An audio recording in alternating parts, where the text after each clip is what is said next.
La semana pasada compartí entonces con ustedes las 3 maneras en que debemos vivir sabiendo que el tiempo es corto, que ya Cristo viene y que entonces debemos reaccionar a todo lo que hemos escuchado. Y en las últimas secciones que vimos la semana pasada, hablamos entonces de 3 acciones. Tenemos que orar diligentemente, amar profundamente y servir apasionadamente. A lo cual le sumamos hoy un nuevo concepto, que es entonces sufrir confiadamente.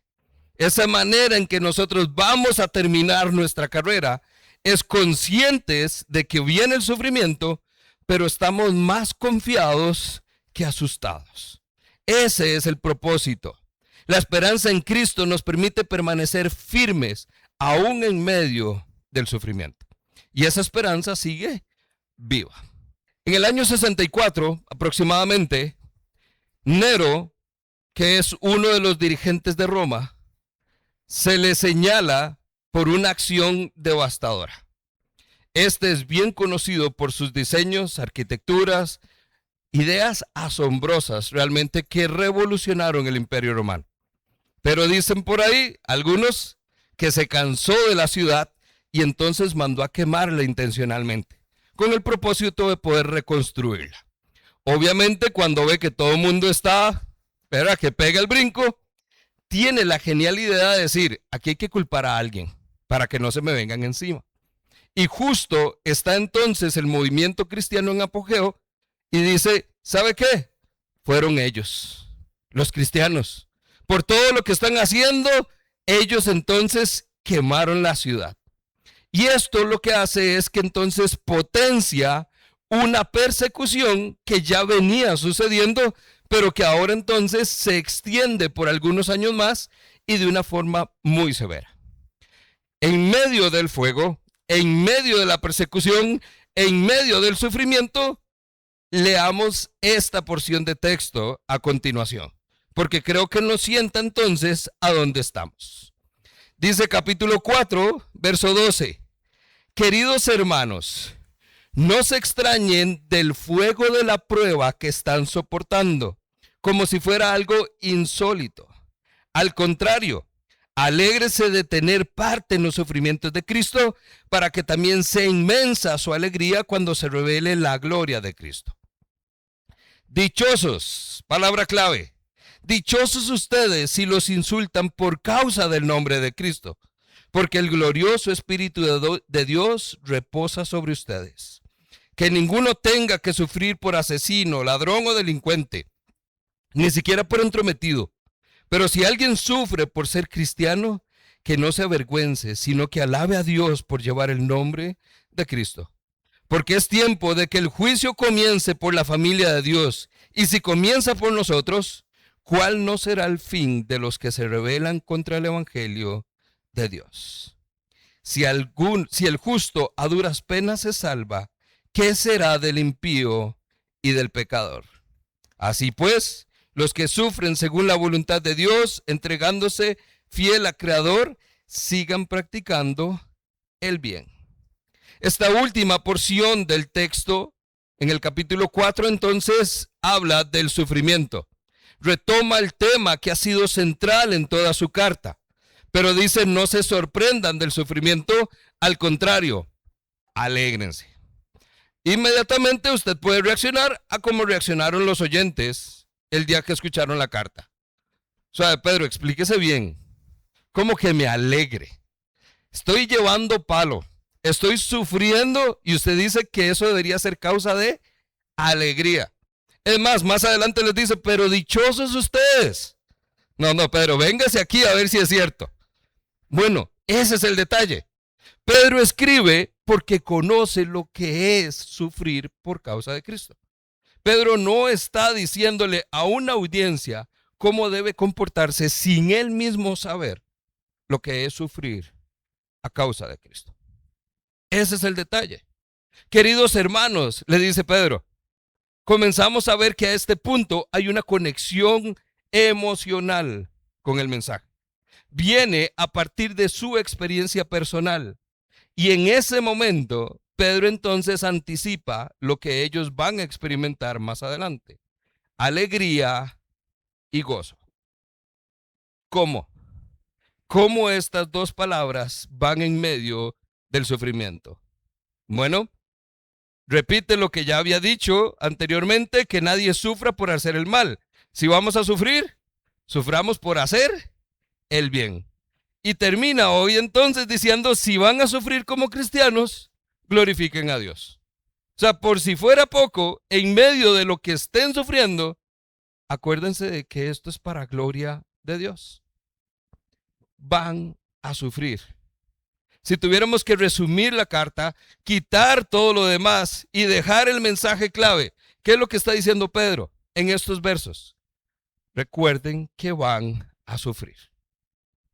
Punto. Es interesante porque entonces ahí mismo el verso 13, vea que dice, alégrense al tener parte en los sufrimientos de Cristo, para que también sea inmensa su alegría. Sufrir para Cristo trae gozo. Versos 16 y 19 hacen eco de este mensaje. Así pues, los que sufren según la voluntad de Dios, entréguense a su fiel Creador. El sufrimiento está ahí. Verso 16 todavía entonces dice, si alguien sufre por ser cristiano, que no se avergüence. O sea, lo está resumiendo es, vea, el hecho de que usted diga que cree en Cristo ya es razón para sufrimiento. Es así de simple. No estamos hablando entonces de exponernos en una situación donde podemos experimentar quizás el nivel de oposición o persecución que hay en Medio Oriente. No lo experimentamos aquí. Para nosotros es muy difícil entender qué significa sufrir a causa de Cristo. Pero Pedro está sentando el nivel 1. Por ser cristianos, van a sufrir. Sí o sí. Versículo 1 y 2 del capítulo 4.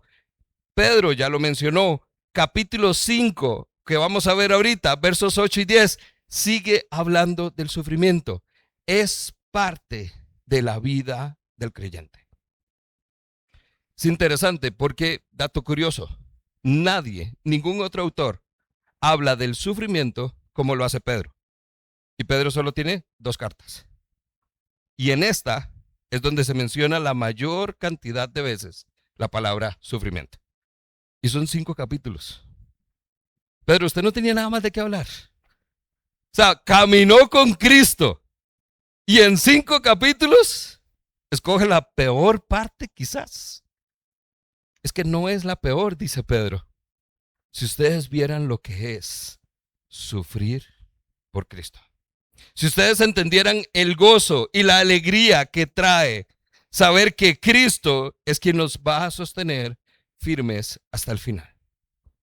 Inmediatamente hago un paréntesis porque creo es donde está una parte que es necesaria para conectar con Pedro. ¿Qué pensaría Pedro justo antes de que lo fueran a ejecutar? Pedro fue perseguido y fue literalmente martirizado por Cristo. Él sabe, ya lo viene, ya lo olió, ya lo sabe, es inminente. ¿Qué cree que está en el corazón de Pedro? Manténgase firmes hasta el final, porque usted no sabe lo que es llegar a ese momento y estar alegres y gozosos y poder decir dichosos los que morimos por Cristo. Una cosa es verla venir, otra es bailar con ella. Pero imagínese que entonces Pedro dio testimonio de que sus palabras no fueron entonces nada más de ustedes y esa fue al final. No, hizo honor a sus palabras. En este momento entonces nosotros podemos entender que el sufrimiento tiene propósito y hay razón en el sufrimiento. No es algo que nos guste, no es algo que hubiéramos escogido, pero es lo que es. Así que abrace el propósito y encuentre que tiene razón y sentido en su vida. Número 2.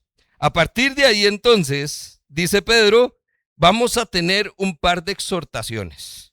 Y toma entonces esta porción final de la carta para dirigirse a 2 poblaciones. Número 1 le llama a los ancianos. Número 2 llama a los jóvenes pero también está implícito que con los jóvenes viene todos los demás. Así que abordamos esto. Capítulo 5, verso 1. A los líderes o a los ancianos, depende de la versión que usted tenga, que están entre ustedes, yo, que soy anciano como ellos, testigo de los sufrimientos de Cristo y partícipe con ellos de la gloria que se ha de revelar, les ruego esto. 2 puntos. ¿Qué hace Pedro cuando se introduce? A ustedes, ancianos. Ancianos son obispos o los que entonces se encargan de cuidar la iglesia. Está hablando al liderazgo de una congregación. El anciano, obispo, pastor o términos similares son prácticamente intercambiables. Está hablando a aquellos que están al frente de la iglesia. Y a ellos les está diciendo algo que dice, pero yo soy uno como ustedes. Yo sé lo que es liderar una iglesia. Yo sé lo que es estar a cargo de las ovejas. Yo sé lo que es asumir esta tarea. Recuerde, entonces nada más le hago el recordatorio de la historia. ¿Qué fue lo que le hizo Jesús a Pedro antes de irse? Pedro, ¿me amas? Sí, Señor, tú sabes que te quiero. Apacienta mis ovejas. Pedro, ¿me amas? Sí, Señor, tú sabes que te quiero. Cuida mis corderos. Pedro, ¿me amas? Sí, Señor, tú sabes que te quiero. Cuida a mis ovejas. Pedro sabe lo que es tener la responsabilidad de cuidar el pueblo de Dios. Y a otros que son como yo, dice Pedro, les ruego. 2 puntos. Cuiden como pastores el rebaño de Dios que está a su cargo. No por obligación ni por ambición de dinero, sino por el afán de servir como Dios quiere. Lo primero que les da Pedro como recomendación, exhortación o tarea es que deben pastorear responsablemente. ¿Por qué? Número 1, Pedro en sus palabras es importante lo que está denotando. Les dice, cuiden las ovejas de Dios. Ahí entonces matamos la famosa idea de que entonces ustedes, por ejemplo, son mis ovejas. No, señor.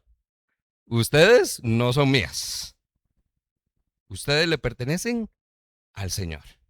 ¿Cuál es la tarea que se nos ha dado? Cuiden del rebaño del Señor. Eso quiere decir que entonces no son mis ovejas, son sus ovejas, pero el que sean sus ovejas no quita que la tarea me ha sido encomendada a mí. Y si no es mío, ¿qué hace usted cuando le toca cuidar lo que no es suyo?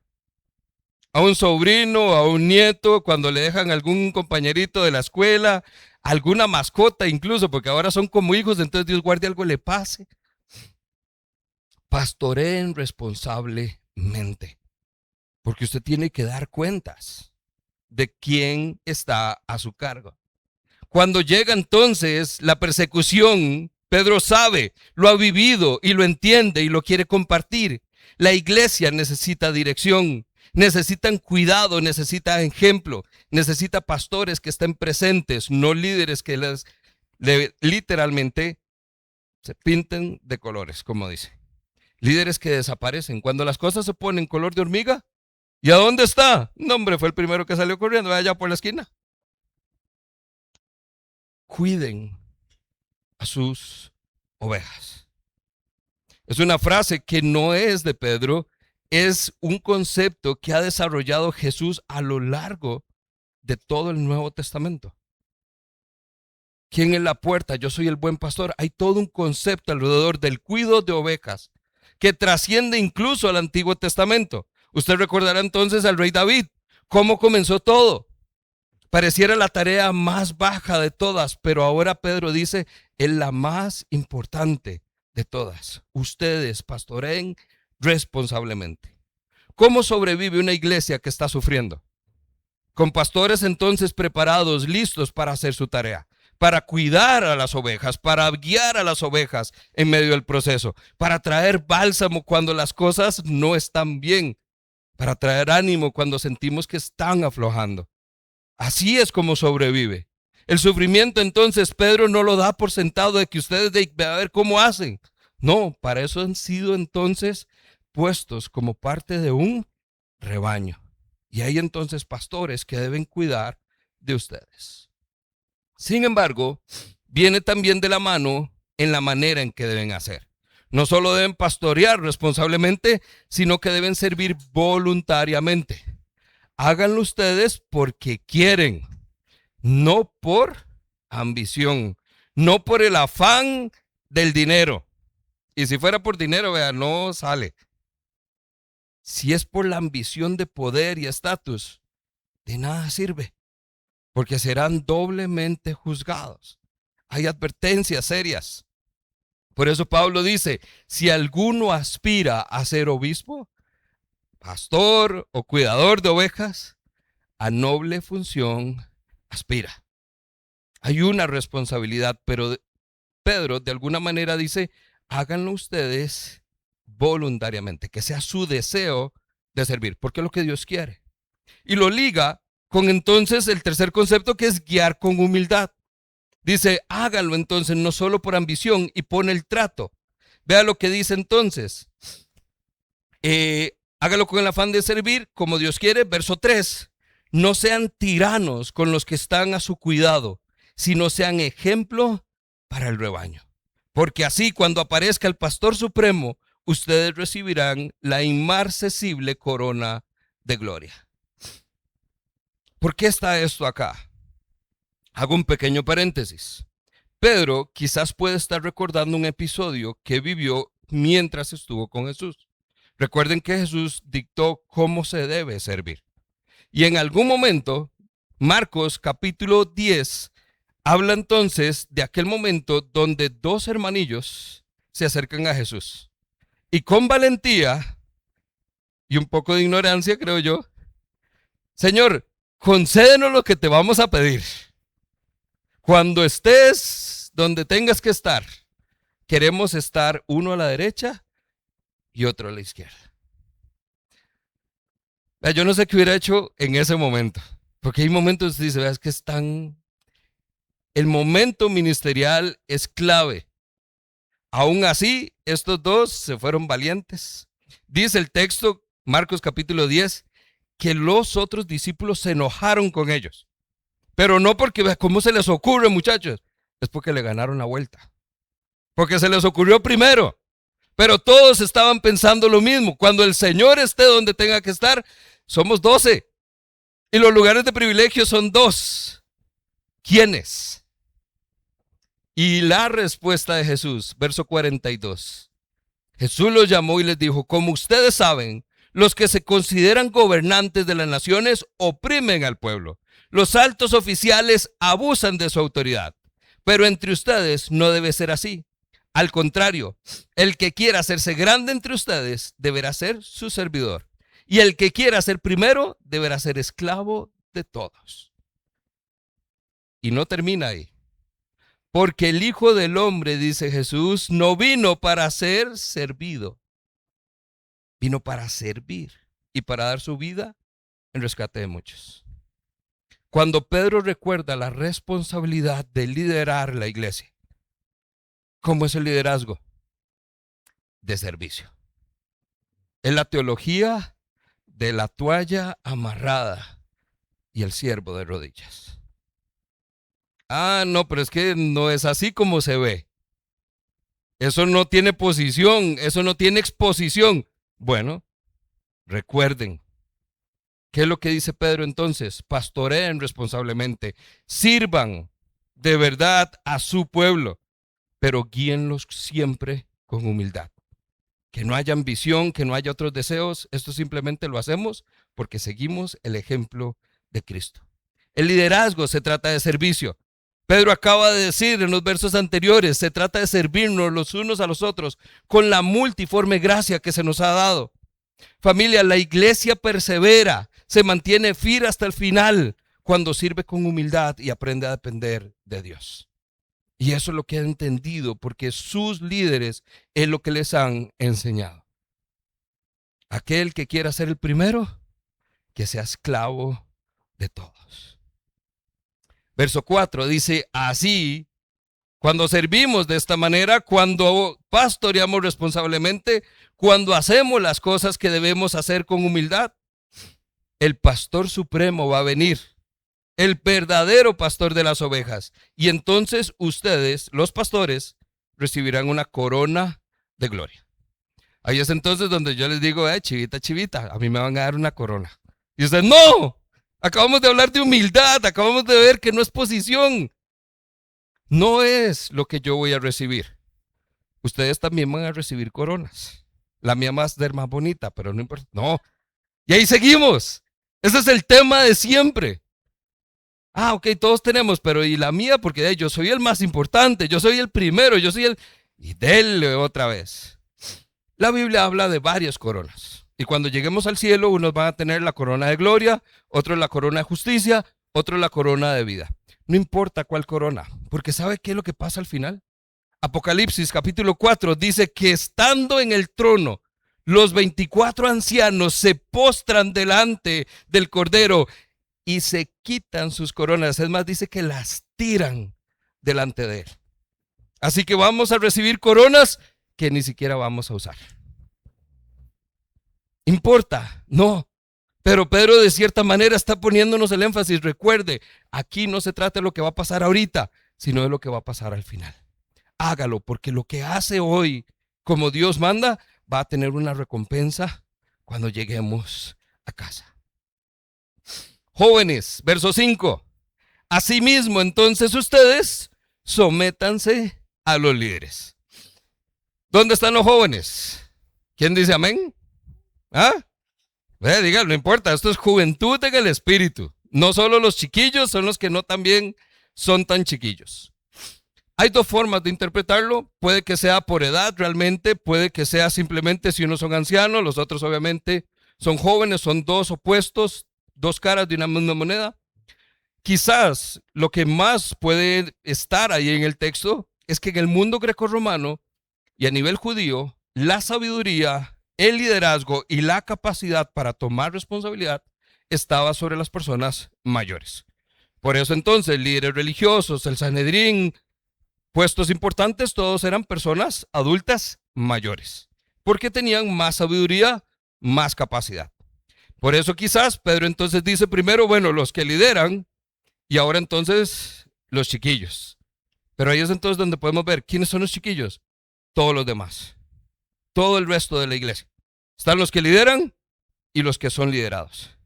A ellos les dice, sométanse a los líderes. Porque la única forma de que entonces la iglesia persevere en medio del sufrimiento y atraviese una crisis por todo lo que está viviendo, es que entonces los pastores hagan lo que tienen que hacer, pero que entonces las demás personas obedezcan cuando se les dice qué hacer. Es un tema de sumisión. A los ancianos pastoreen correctamente, jóvenes respondan con humildad y sujeción. Dice el verso 5, la parte B, revístanse todos de humildad en su trato mutuo. Aquí es entonces donde se nivela la cancha. Le dice a los líderes primero, a los jóvenes, pero ahora la exhortación es para todos. Revístanse todos de humildad en su trato mutuo. Y cita un proverbio. Dios se opone a los orgullosos, pero da gracia a los humildes. Pedro comienza hablando a los ancianos, pasa a dirigirse a los jóvenes, pero termina con una exhortación para toda la iglesia. Humildad. Humildad. Y vea que justamente lo acaba de decir. Humildad para los que le toca liderar, humildad para los que les toca obedecer. Sea cual sea la posición, no es el tema de la carta, pero lo único que está diciendo es en sujeción a cómo esto va a funcionar. Porque de nuevo, los líderes están sujetos a el pastor supremo. Porque no son sus ovejas, son de Cristo. Y así es como entonces entendemos que todo depende de Él. Verso 6 les dice entonces, humíllense, pues bajo la poderosa mano de Dios, para que Él los exalte a su debido tiempo. Depositen en Él toda ansiedad, porque Él es el que cuida de ustedes. Ese concepto de humillar y de exaltar es el mismo ejemplo de Cristo. Es lo que Pablo escribe entonces en Filipenses, aquel que entonces no tuvo en más ser Dios, lo dejó todo, se despojó de todo para hacerse como nosotros. Y por eso es que luego fue exaltado hasta lo más sumo. Es lo mismo que está recordando entonces Pedro también. Toda la iglesia debe responder con humildad a la guía de sus pastores para poder perseverar en medio del sufrimiento. Son conceptos en una línea secuencial. Hay sujeción, hay humildad, pero sobre todo hay dependencia de Dios. Porque al final es lo que toca. ¿Qué es lo que Dios está haciendo y por qué es que estamos pasando lo que estamos pasando? Llegamos entonces a la última porción. ¿Qué es lo que entonces quiere Pedro que sepamos? ¿Vamos a sufrir? Sí.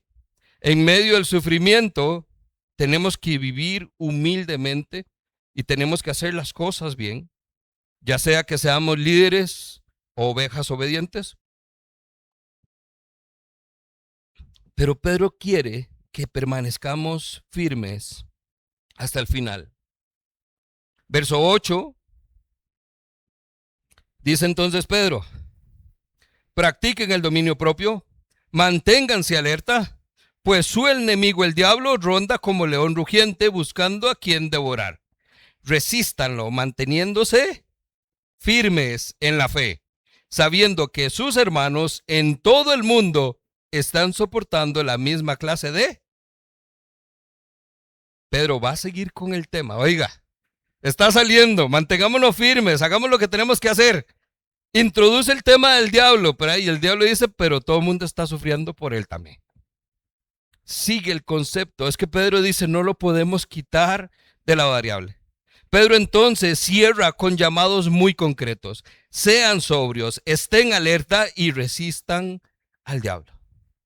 Resistan y permanezcan fiel hasta el final. Resistir y permanecer son conceptos donde usted tiene que literalmente plantarse. Usted tiene que resistir lo que se le venga. Usted tiene que entonces de verdad estar alerta, ser sobrios, porque el ataque es inminente. La oposición se le va a venir encima y ahora tiene nombre y apellido. ¿Resistan ustedes al enemigo? El diablo. Porque anda como león rugiente, buscando a quien devorar. ¿Por qué sufrimiento? Porque no es que usted se va a pegar el susto. Es que si usted lo agarran caído, se lo comen vivo. Literalmente.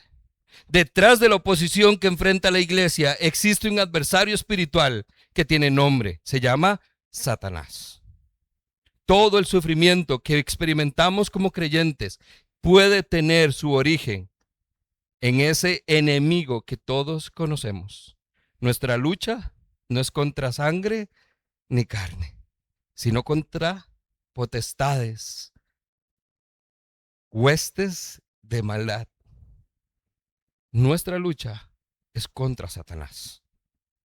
Pero ahí es entonces donde Jesús en algún momento dijo, pero tranquilos, en este mundo tendrán aflicción, pero no se preocupen, no tengan miedo, porque yo he vencido al mundo. Se da cuenta entonces cómo a pesar de que el sufrimiento sigue estando en la conversación, es solamente para dar pie a que, bueno, sí, pero ¿qué hay después? ¿Qué ha habido antes? ¿Qué hay en este momento que nos da seguridad de que sea lo que sea que se venga, vamos a poder resistir hasta el final? ¿Qué hay? Tiene que haber algo. Pedro entonces termina diciendo, verso 10, luego de que ustedes hayan sufrido un poco de tiempo, Dios mismo, el Dios de toda gracia, que los llamó a su gloria eterna en Cristo Jesús, los restaurará, los hará fuertes, firmes y estables. Por eso es que a Él sea el poder por los siglos de los siglos. Amén. Si usted se ha dado cuenta, hay un concepto que ha estado en cada uno de los puntos que hemos visto. y es la gracia. Y este es entonces el cierre de Pedro en cuanto a la exposición de temas que ha tenido. Verso 10, Reina Valera dice, mas el Dios de toda gracia. No dice más el Dios que conquista el sufrimiento, no dice más el Dios que es el Señor de los ejércitos. Hay muchos nombres que Pedro pudo haber tomado y Dios dice más el Dios de toda gracia. Y entendiendo que es Dios, el Dios que tiene toda gracia, lo cual es la esencia de nuestra vida, dice, ese Dios es el que lo hace todo. Y no se me pierda aquí, por favor. Porque entonces, ¿cómo nos mantenemos firmes hasta el final? ¿Cómo llegamos como Pablo para decir que he peleado la buena batalla? Que he llegado a la meta, que he conquistado la montaña. Inmediatamente nosotros decimos, tiene que hacer algo que hacemos nosotros. Pero Pedro no dice, esfuércense más. Aunque son exhortaciones, Pedro no está diciendo, tienen que hacer algo más. ¿Sabe cómo se llega al final? Porque el Dios de toda gracia, Él me restaurará, me hará fuerte, firme y estable. Él, no yo. El Dios de toda gracia. Es esa carta que Pedro entonces trae para cerrar su carta y decir, vean, sé que he sido enfático en el sufrimiento, pero todo es para que entiendan esto. Cuando tengan que sufrir, su confianza tiene que estar en el Dios de toda gracia, que es el que los va a mantener firmes y estables hasta el final. Sea lo que se venga, sea lo que me ataque, sea lo que se me oponga, sea lo que se levante contra mí, no prevalecerá. Será como Goliat, pero no prevalecerá. Y sigue siendo entonces la respuesta del creyente. O abrazo el temor que me invade, o me aferro a la promesa de que tengo que confiar en aquel que todo lo puede lograr. En el Dios de toda gracia. Dios terminará la obra que comenzó, y aunque el camino sea difícil, el Dios que nos llamó es también el Dios que nos va a sostener hasta el destino final. No solo mientras tanto, sino hasta que lleguemos al destino final. Cuando lleguemos a casa. Cuando ya no importe lo que llevamos, cuando ya no importe cuánto hemos caminado, es ese momento donde sí, el viaje ha sido duro, cansado, pero usted pone la maleta y usted dice, hogar, dulce hogar. Y todo es por gracia. Pedro entonces cierra su carta. Su despedida incluye un saludo y una nota. Con la ayuda de Silvano, dice, a quien considero un hermano fiel, he escrito brevemente esta carta. Eso quiere decir que ¿quién es el escriba? Silvano. Una parte muy, digamos, de la costumbre de ese tiempo. Silvano es quien ha estado ahí con Pedro. Imagínese el honor de escuchar de primera mano. Cuando Pedro en algún momento le dijo, no, mejor por eso. No, vamos a decirlo así. Y viene ese mensaje de verdad donde Silvano entiende de qué se trata. Y dice que hay propósito para poder animarles y confirmarles que esta es la verdadera gracia de Dios. ¿Se dio cuenta el giro inesperado? Esta es la verdadera gracia de Dios. O sea, les escribo para que sepan que esta es la verdadera gracia. ¿Cuál? ¿Cuál es esa gracia? La que nos eligió, la que nos dio una esperanza viva, la que nos sostiene en medio de las pruebas, la que merece que vivamos en santidad, la que nos hizo parte de algo más grande, del pueblo de Dios, la que nos enseña a vivir como Cristo, la que nos llama a servir humildemente y la que nos va a sostener hasta el final. Esa gracia. Y Pedro dice, aférrense a ella. No la suelten, no la dejen ir. Saludos de parte de la comunidad que está en Babilonia, escogida como ustedes, y también a mi hijo Marcos, Juan Marcos. Marcos, el autor del Evangelio. Salúdenme a Marcos, mi hijo. Y salúdense ustedes los unos a los otros con un beso de amor fraternal. Paz a todos ustedes que están en Cristo Jesús. Gracia sobre gracia. Gracia que nos mantiene firmes hasta el final. Familia, en 8 semanas aprendimos quiénes somos. Aprendimos que las pruebas tienen propósito. Aprendimos que hay que vivir diferentes porque somos diferentes. Aprendimos que somos parte de algo más grande que Dios está haciendo. Aprendimos que vale la pena entonces invertir en lo que tiene valor eterno. Y hoy Pedro nos recuerda que todo esto solo tiene sentido si permanecemos firmes hasta el final. Cuando llegamos a casa y volvemos a ver atrás y decimos, valió la pena. Y no por nosotros, sino porque el Dios de toda gracia sigue siendo fiel hasta el final.